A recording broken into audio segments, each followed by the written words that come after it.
Hello guys and welcome all of you to easy fi. तो कैसे हो आप सब? आई होप कि आप लोग बहुत ही ज़्यादा अच्छे होंगे और पढ़ाई भी अच्छी चल रही होगी। तो यार आज हम क्या करने वाले हैं, क्या करेंगे आप सोच लो। क्योंकि पिछली वीडियो में हमने मोल फ्रैक्शन कर लिया था और मोल फ्रैक्शन काफ़ी अच्छे से किया था। मैंने तो अच्छे से किया था, आपने अच्छे से किया था। तो यार मोल फ्रैक्शन इंपॉर्टेंट टर्म है। अगर नहीं समझ आया हो तो आप कमेंट कर देना, मैं एक अलग से वीडियो ले आऊँगा उसके लिए। और आज हम इससे आगे बढ़ेंगे। तो आज हम मोलरिटी एंड मोललिटी को करेंगे। आपको साउंड बहुत ही ज़्यादा सिमिलर कर रहा होगा, लेकिन यार ये डिफरेंस भी बहुत ही ज़्यादा कम मार्जिन से, यानी समझो सिर्फ यहाँ पे जो एल और आर का डिफरेंस है ना, उसी मतलब थोड़े से मार्जिन से इन लोगों का डिफरेंस हो जाता है। बाकी तो मुझे ये सेम ही लगता है और काफ़ी कंफ्यूजिंग होता है अगर आप अच्छे से नहीं समझोगे। तो इस वीडियो में आपका जो कंसंट्रेशन होगा ना, वो एकदम हाई रखना। और कभी भी ध्यान मतलब ये वीडियो को देखते हुए ध्यान इधर उधर ना जाए, खिड़की पे ना जाए, कहीं और ना जाए, इसलिए हेडफोन लगा लेना। और चलो, हेडफोन लगा लिया तो चलो शुरू करते हैं। So let's go. तो गाइस हम लोग अपने पेज पे आ गए हैं और मोलरिटी जैसा आपको दिख रहा होगा यहाँ पे। तो मोलरिटी है क्या? सबसे पहले आपके दिमाग में तो ये आना चाहिए कि मोलरिटी है क्या। तो मैं एक कंटेनर ले रहा हूँ और मैंने उसमें पानी डाल लिया। मेरे कंटेनर में मैंने पानी डाल लिया और मुझे नींबू पानी पीने का बहुत ही ज़्यादा मन कर रहा है। तो मैं क्या डालूंगा पानी डालने के बाद? क्या डालूंगा नींबू पानी पीने के लिए?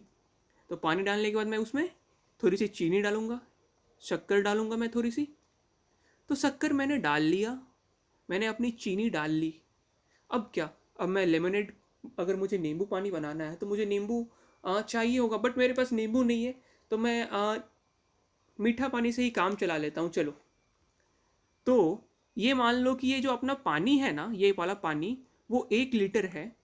और जो चीनी है ना, वो चीनी मैंने कितना 20 ग्राम डाला होगा शायद, या समझो 20 ग्राम में नहीं करते, 20 मोल्स डाला होगा।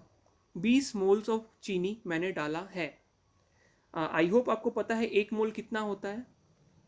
तो एवोगाड्रो नंबर याद कर लेना। 1 मोल 6.022 इंटू 10⁻23 होता है।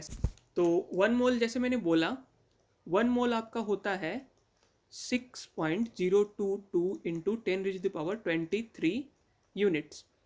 तो मैंने 20 मोल ऑफ चीनी डाल दिया है। तो अब ये मीठा पानी बन गया। तो मोलरिटी वही कहता है कि भाई it is the number of moles of solute, यानी सॉल्यूट मेरा क्या है? सॉल्यूट है मेरा चीनी, present in per litre volume of solution. यानी पर लीटर वॉल्यूम ऑफ सॉल्यूशन में जितना मोल ऑफ सॉलिड प्रेजेंट है, उसी को हम मोलरिटी कहते हैं। बात सिंपल है। तो मैंने यहाँ पे डेफिनेशन में यही लिखा है कि it is defined as the number of moles of solute present in per litre volume of solution. यानी यानी मान लो 1 लीटर वॉल्यूम ऑफ सॉल्यूशन में जितना number of moles of solid present है, उसी को हम लोग मोलरिटी कहते हैं। अब मोलरिटी का एक फॉर्मूला होता है कि मोलरिटी का फॉर्मूला देखो यहाँ पे है कि number of moles of solute by per litre volume of solution. Same to same जैसा डिफिनेशन है वैसा ही फॉर्मूला है। तो अगर आपको फॉर्मूला ये याद रहता है ना, तो आप डेफिनेशन को आराम से डिराइव कर सकते हो फॉर्मूला से। अब एसआई यूनिट ऑफ मोलरिटी देख लो। तो एसआई यूनिट है मोल्स पर लीटर। और मोलरिटी को हम लोग कैपिटल एम से भी रिप्रेजेंट करते हैं, तो यहाँ पे कैपिटल एम भी होगा और मोलर भी इसका यूनिट होता है। तो आपको अगर मोल्स पर लीटर मान लो एग्जाम में नहीं याद रहा, तो आप अगर कैपिटल एम लिख के आओगे ना आंसर में, तो वो भी चल जाएगा। और अगर आपको कैपिटल एम नहीं लिखना है तो आप मोलर लिख दो, थोड़ा फैंसी भी लगेगा और एग्जामिनर नंबर भी दे देगा आपको। आ जाओ यार, अब नोट में देखते हैं। तो नोट में मैंने यहाँ पे लिख दिया है कि मोलरिटी जो है ना, वो टेम्परेचर के इन्वर्सली प्रोपोर्शनल है। अब इन्वर्सली प्रोपोर्शनल है यानी टेम्परेचर अगर ज़्यादा बढ़ता है तो मोलरिटी अपना कम होगा, और अगर टेम्परेचर कम है तो मोलरिटी ज़्यादा होगा। समझ गए ना? अब आओ नीचे देखते हैं।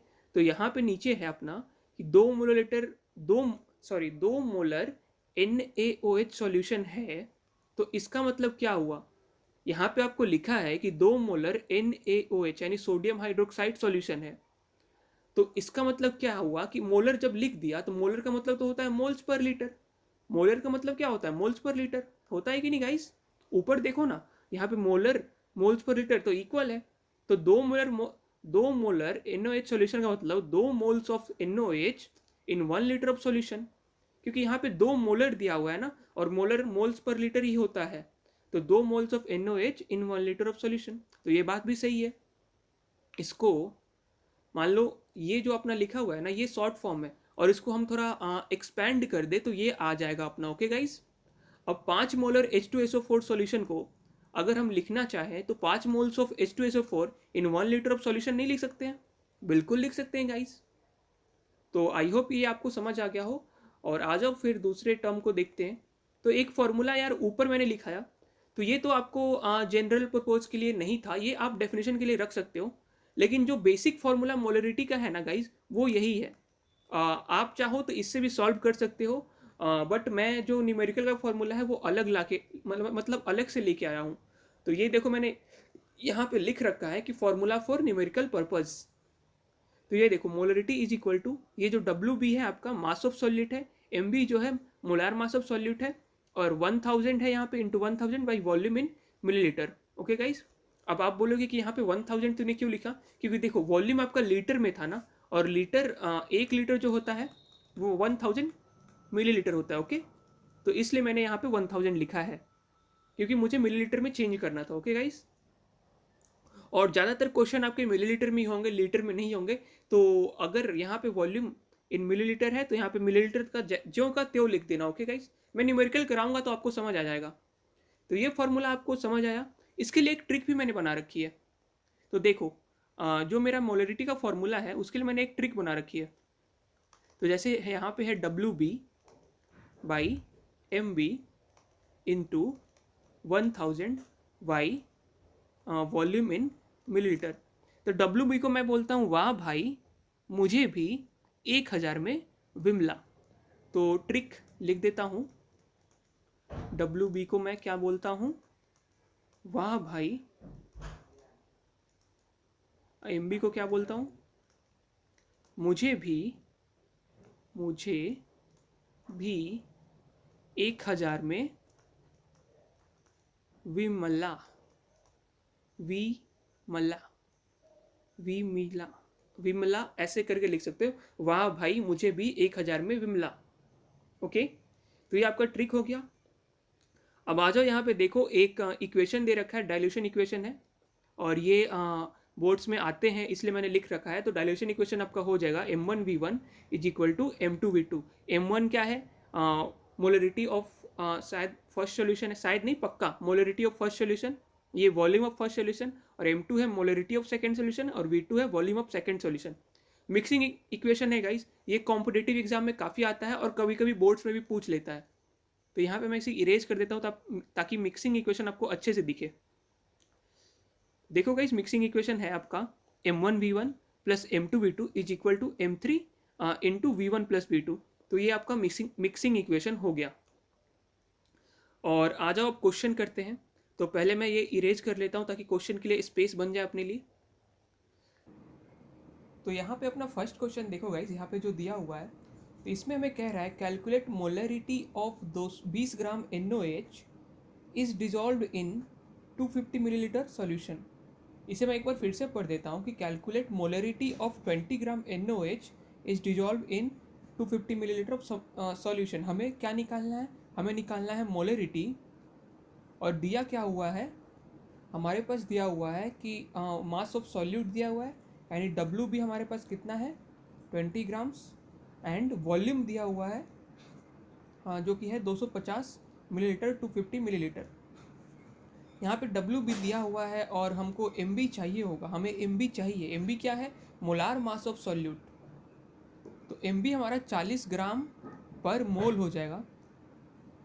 और ये पूछोगे कि भाई तुमने मोलार मास ऑफ सॉल्यूट कैसे निकाला, तो मैं बता देता हूँ कि देखो सॉल्यूट अपना क्या है, सॉल्यूट है NaOH। ओके, तो मोलार मास ऑफ NaOH कैसे निकालोगे, तो NaOH का अगर कॉम्पोजिशन देखोगे तो इसमें सोडियम है, ऑक्सीजन है और हाइड्रोजन है। तो सोडियम का एटॉमिक मास होता है 23, ऑक्सीजन का एटॉमिक मास होता है 16, एंड हाइड्रोजन का एटॉमिक मास होता है 1। इन सबको अगर तुम ऐड कर दोगे ना तो यहाँ 40 आ जाएगा। और ये मोलार मास का यूनिट जो होता है ग्राम पर मोल होता है। ओके, तो 40 ऐसे आया। ओके गाइस, अब तो सिंपल सा फॉर्मूला लगा देना है, लगा दो। तो मोलरिटी इज इक्वल टू वाह भाई, अरे सॉरी गाइस, वाह भाई मुझे भी 1000 में विमला, वॉल्यूम इन मिलीलीटर्स। अब वैल्यू पुट करके आंसर ला देते हैं। तो डब्ल्यू बी अपना क्या है, 20 ग्राम है। मोलार मास ऑफ सॉल्यूट है 40 ग्राम पर मोल, इंटू 1000 बाई 250। ये 4 बार में जाएगा, ये 10 टाइम्स, और ये 2। तो अपना जो मोलरिटी आ गया ना वो 2 मोल पर लीटर आ जाएगा। ओके गाइस, यहाँ पे आप मोलर लिख दो या एंड कैपिटल एम से भी डिनोट कर दो, कोई बात नहीं, खुद से भी कर दो, लेकिन कर दो। ओके गाइस, अब सेकंड क्वेश्चन देखना क्या कह रहा है। सेकंड क्वेश्चन अपना कह रहा है कि 419 gram of H2SO4 dissolve in 2 litre of solution. तो इसमें आपको मोलरिटी निकालना है, लेकिन एक बात इसमें देखो, ध्यान से दो, क्योंकि इसमें जो हमारा जो वॉल्यूम है ना वो लीटर्स में दिया हुआ है, तो हमें इसे इसमें चेंज करने की ज़रूरत नहीं है। तो यहाँ पे जो फॉर्मूला होगा ना, इसमें 1000 हटा देना और डायरेक्ट 2 से मल्टीप्लाई कर देना। ओके गाइस, क्योंकि लीटर में दिया हुआ है ना, तो मतलब देखो 490 और हम H2SO4 का हम मोलार मास निकालते हैं। तो पहले H2SO4 का कॉम्पोजिशन लिख लेते हैं। तो H2SO4, तो हाइड्रोजन का, यहाँ पे हाइड्रोजन के 2 एटम्स हैं। एक मिनट गाइस, इरेज कर लेता हूँ ताकि हमें जगह मिल सके, स्पेस मिल जाए हमें लिखने के लिए। तो हाइड्रोजन के 2 एटम्स हैं, 2 एटम्स का एटॉमिक मास 2 होगा। सल्फर का एटॉमिक मास मेरे हिसाब से 32 होता है। और ऑक्सीजन जो है वो 4 है, और एक ऑक्सीजन का जो एटॉमिक मास होता है 16 होता है यहाँ पे। तो 16 चौका 64 हो जाएगा। तो अगर आप देखो तो 4 4 8 6 3 9, तो 98 आ रहा है गाइस। और यहाँ पे 98 आ गया, तो यहाँ पे 98 आ गया गाइस इंटू 2। तो यहाँ पे ये 49 आ जाएगा, और ये 10 टाइम्स में चला जाएगा। तो यहाँ पे 10 मोलर आपका आंसर आ जाएगा। ओके गाइस, अब आ जाओ अपना जो लास्ट क्वेश्चन है इस पेज का, वो करते हैं। थोड़ा सा जगह बनाने के लिए इरेज कर देता हूँ इसे, ताकि क्वेश्चन पढ़ने में भी दिक्कत ना हो। और फिर आ जाओ क्वेश्चन पे। तो देखो यहाँ पे दिया क्या हुआ है कि 2.5 molar NOH 500 millilitre solution is diluted by adding 500 millilitre of water, calculate new molarity. तो इसमें हमें यार डाइल्यूशन इक्वेशन लगाना होगा। मैं डिल्यूजन सुनते सुनते डाइल्यूशन को डिल्यूशन बोलने लगा हूँ, सॉरी, इसके लिए तो मैं खासकर सॉरी बोलूँगा गाइस। और यहाँ पे देखो, तो हमारा जो M1 है वो ये है, हमारा जो V1 है ये है, हमारा V2 ये है। तो क्या हम डाइल्यूशन इक्वेशन लगा के इसे बना नहीं सकते? M1V1 is equal to M2V2। Dilution equation लगा दो, आपका आंसर 2.5 मोलर ही आएगा। ओके गाइस, तो हमने सारे क्वेश्चन इस पेज के तो कर लिए। तो चलो आगे बढ़ते हैं फिर।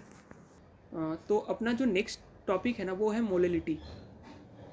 तो जैसा कि आप देख सकते हैं मोललिटी वो होता क्या है, पहले ये बताओ। आपसे क्यों पूछ रहा हूँ, मुझे बताना है ना। तो मोललिटी देखो, मोलरिटी जो था वो वॉल्यूम से रिलेटेड था, और जो अपना मोलरिटी जो है वो वॉल्यूम से मतलब वॉल्यूम से रिलेटेड था। और जो मोललिटी है वो आपका मास ऑफ सॉल्यूशन से रिलेटेड है। और वो कैसे, तो देखो, मोलरिटी कहता है कि it is the number of moles of solute dissolve in per KG mass of solution. और मोलरिटी में क्या था, वहाँ पे था वॉल्यूम ऑफ सॉल्यूशन। ओके, पर लीटर वॉल्यूम ऑफ सॉल्यूशन था यहाँ पे, और यहाँ पे है पर केजी मास ऑफ सॉल्यूशन। तो यही डिफरेंस है मोलरिटी और मोललिटी में। ओके गाइस, तो मोललिटी का जो जनरल फॉर्मूला है वो है number of moles of solute by पर केजी मास ऑफ सॉल्वेंट। और मोलरिटी को अगर मैं अपनी भाषा में कहूँ तो number of moles of solid present in per KG of solvent. काफ़ी ईजी है, काफ़ी ज़्यादा ईजी है अगर दिमाग लगाओ। कि मान लो एक कंटेनर है, उसमें आपने जैसे मान लो कुछ दाल रखा है, दाल मतलब पल्स रखा है, और उसमें अगर आप चावल मिला दे, तो मान लो 1 kg आपने दाल रखा, उसमें आप कितना 5 मोल चावल का मिला दोगे। तो जो सॉलिड आपने मिलाया उसको डिफाइन करने का एक मतलब वो जो टर्म है वही मोललिटी है। तो इसका जो SI यूनिट होता है ना, SI यूनिट ऑफ मोललिटी, वो होता है moles per KG, moles per KG. और इसको हम स्मॉल m से भी डिनोट करते हैं, और इसको हम ऐसे ही बोलते हैं मोलल। ओके गाइस, तो यहाँ पे देखो नोट में क्या लिखा है कि मोललिटी जो है is mass by mass concept है, इसलिए वो इंडिपेंडेंट ऑफ टेम्परेचर, यानी मोललिटी जो है आपका टेम्परेचर पे डिपेंड नहीं करता। तो अब मैं बताता हूँ कि मोलरिटी क्यों टेम्परेचर पे डिपेंड करता है, क्यों वो इन्वर्सली प्रोपोर्शनल टू टेम्परेचर है। क्योंकि जो मोलरिटी जो है ना अपना, वो वॉल्यूम वाला कॉन्सेप्ट है। वो वॉल्यूम मतलब आप देखो ना, मोलरिटी का डिफिनेशन क्या होता है कि it is defined as the number of moles of solid present in per litre volume of solution. और जो आपका वॉल्यूम है वो टेम्परेचर के अकॉर्डिंग वेरी करता है। तो अगर हमने टेम्परेचर बढ़ा दिया तो आपका मोलरिटी कम हो जाएगा, और अगर हमने टेम्परेचर घटा दिया तो आपका मोलरिटी ज़्यादा हो जाएगा।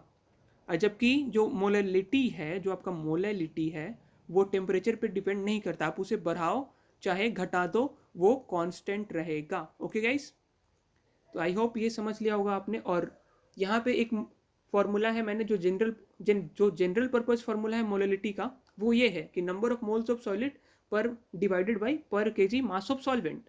ये डेफिनेशन के अकॉर्डिंग फार्मूला है। और जो आपका न्यूमेरिकल पर्पस के लिए फार्मूला है वो रहा ये मोललिटी का। तो ये मोललिटी का जो न्यूमेरिकल पर्पस वाला फार्मूला है उसे देखते हैं। तो ये डब्ल्यू बी देखो, डब्ल्यू बी क्या है आपका, ये मास ऑफ सॉल्यूट है। एम बी जो है मोलार मास ऑफ सॉल्यूट है। और जो 1000 इंटू 1000 हमने क्यों किया, क्योंकि देखो वो इसमें जो था number of moles of solid पर केजी मास ऑफ सॉल्वेंट, तो हमें केजी से ग्राम में चेंज करना था, इसलिए हमने इंटू 1000 कर दिया। और जो डब्ल्यू ए है ये आपका मास ऑफ सॉल्वेंट है ग्राम में। ओके गाइज, तो हमको केजी से ग्राम में करना था, इसलिए हमने 1000 से मल्टीप्लाई किया। ओके, सो इससे भी आप ट्रिक से याद कर सकते हो। और ट्रिक क्या है, तो ट्रिक देखो, वाह भाई मुझे भी 1000 में वॉशिंगटन जाना है। वाह भाई मुझे भी 1000 में वॉशिंगटन जाना है। मैं ट्रिक लिख देता हूँ ताकि आप लोग भी लिख लो। तो ट्रिक है, ये डब्ल्यू बी है, तो ये हो जाएगा वाह भाई, मैं ऐसे ही लिख देता हूँ, आप लोग समझ जाना। वाह भाई मुझे भी वॉशिंगटन जाना है। तो आई होप कि आप लोगों को समझ आ गया हो। और ये 1000 से मल्टीप्लाई किया बार बार मत पूछना यार, क्योंकि हमें केजी से ग्राम में चेंज करना था, तो 1000 से मल्टीप्लाई हम करेंगे ही करेंगे। तो डब्ल्यू भी यहाँ पे मैंने नीचे लिख दिया mass of solute, M B जो है मोलार मास ऑफ सॉल्यूट है, और जो डब्ल्यू ए है वो mass of solvent in grams है। ओके, अब आ जाओ ये वाला क्वेश्चन करते हैं और मजे करते हैं। और क्या, क्वेश्चन करने के बाद तो थोड़ा सा रिलीफ मिलता है ना। तो गाइस आ जाओ यहाँ पे देखो अपना जो क्वेश्चन है। इस पेज में सिर्फ एक ही क्वेश्चन है और इसे भी हम सॉल्व कर लेते हैं। तो देखो क्वेश्चन कह क्या रहा है। तो अपना क्वेश्चन कह रहा है calculate molality if 20 gram NaOH is dissolve in 100 gram of HCl। तो हमने मोललिटी का फॉर्मूला ऊपर ये पढ़ा हुआ है, तो पहले गिवन लिख लेते हैं, गिवन क्या क्या है। तो हमें मास ऑफ सॉल्यूट पता है, यानी डब्ल्यू भी हमें पता है 20 ग्राम है वो। हमें मास ऑफ सॉल्वेंट भी पता है, यानी डब्ल्यू ए पता है कितना है, 100 ग्राम है। और मुझे ये भी पता है कि मोलार मास ऑफ सॉल्यूट क्या होगा, मोलार मास ऑफ सॉल्यूट होगा 40 ग्राम पर मोल। अब ये कैसे होगा, आप पूछोगे तुमने कैसे निकाल लिया। तो भाई NaOH का जो मोलार मास है ना, वो मैंने मोलरिटी वाले में भी बताया है और इसी वीडियो में बताया है। तो अगर तुम्हें नहीं पता तो प्लीज़ यार रिवाइंड करके देख लो, क्योंकि दोबारा नहीं बताने वाला यार, काफ़ी ईजी है ये। तो मोललिटी का अपना जो वो होगा, मतलब फॉर्मूला हमने जो पढ़ा है उसे लगा देते हैं। और ध्यान रखना गाइज, मोलरिटी होगा बिग एम, मोलरिटी जो होगा उसे कैपिटल एम से आप डिनोट कर सकते हो, और मोललिटी को स्मॉल एम से। ओके, इसलिए यहाँ पे लिख दे रहा हूँ, मैंने स्मॉल एम से यहाँ पे डिनोट किया है, ध्यान रखना। ओके, तो फॉर्मूला क्या था अपना, वाह भाई मुझे भी 1000 में जाना है वॉशिंगटन इन ग्राम्स। ओके, तो आ जाओ वैल्यूज पुट करते हैं। तो डब्ल्यू भी अपना है 20 और एम बी है 40 इंटू 100, नहीं इंटू 1000 बाई 100। तो ये 2 0 से 2 0 गया, 1 0 से 1 0 गया, और ये तो आपका 5 मोल्स पर केजी या या और लिख लेते हैं, छोड़ो यहाँ पे या लिखने की, और लिख लेते हैं, मोलल हो जाएगा और स्मॉल एम लिख दो। तो अपना 5 मोलल आंसर आ गया और इस क्वेश्चन को हमने सॉल्व कर दिया है। तो यहाँ पे हमने एक जनरल क्वेश्चन है जो आपके एग्जामिनेशन में आ सकता है और आया भी हुआ है। तो देखो, ये पूछ रहा है कि what is the difference between molarity and molality. भाई मोलरिटी और मोललिटी में डिफरेंस क्या है? तो पहला डिफरेंस है कि डेफिनेशन दोनों का लिख दो। इट इज, तो मैंने यहाँ पे डेफिनेशन लिख दिया है और यहाँ पे यार ऐसे सेपरेट करके लिखना, ओके गाइस। तो मोलरिटी अलग और मोलरिटी अलग लिखना। तो फर्स्ट डिफरेंस तो होगा आपका डेफिनेशन। तो डेफिनेशन मोलरिटी के क्या है कि it is defined as the molarity, यहाँ पे मोललिटी लिखा है मैंने, ओके गाइस, यहाँ पे मोलरिटी है। तो मोललिटी का जो डेफिनेशन है, it is defined as the number of moles of solute present in per litre volume of solution. अरे अरे अरे अरे, ये मैंने गलती कर दी है गाइस। ये आपका मोलरिटी है, ओके। और ये आपका मोललिटी है। अब सही है कि it is defined as the number of moles of solute present in per litre volume of solution, okay guys, ये सही है। और जो आपका मोललिटी है वो हो जाएगा, it is defined as the number of moles of solute present in per KG mass of solution. यहाँ पे कुछ छोटा हुआ था इसलिए मैंने लिख दिया, ये काट दो, सॉल्वेंट नहीं होगा यहाँ पे, सही है। चलो अब यहाँ पे सेकेंड पॉइंट देख लो। जो अपना मोलरिटी है वो टेम्परेचर डिपेंडेंट है और जो अपना मोललिटी है वो टेम्परेचर इंडिपेंडेंट है, ओके गाइस। और यहाँ पे थर्ड डिफरेंस लिख सकते हो एसआई यूनिट का। तो मोलरिटी का जो एसआई यूनिट होता है वो मोलर होता है, कैपिटल एम होता है, और मोल पर लीटर होता है। तो मोल लीटर इनवर्स भी लिख सकते हो, ओके गाइस। और यहाँ पे तीसरा डिफरेंस है मोललिटी का। तो इसका एसआई यूनिट होता है मोलल होता है, और इसे स्मॉल एम से भी डिनोट किया जाता है, और ये मोल पर केजी भी होता है। और देखो यहाँ पे नोट में क्या लिखा है, ये इंपॉर्टेंट है। तो जो आपका मोललिटी है ना, वो मोलरिटी ज़्यादा प्रेफर किया जाता है उसे। और ये आपको चैप्टर नंबर 2 में पता चलेगा जब आप करोगे इलेक्ट्रोकेमिस्ट्री, ओके गाइस। तो आज के लिए बस इतना ही, और फिर मिलते हैं हम लोग नेक्स्ट वीडियो में। तो आई होप कि आपको ये वीडियो अच्छा लगा हो, और अगर अच्छा लगा हो तो प्लीज़ यार चैनल को सब्सक्राइब कर देना। एंड चलो तब तक के लिए इतना ही करते हैं, मिलते हैं नेक्स्ट वीडियो में।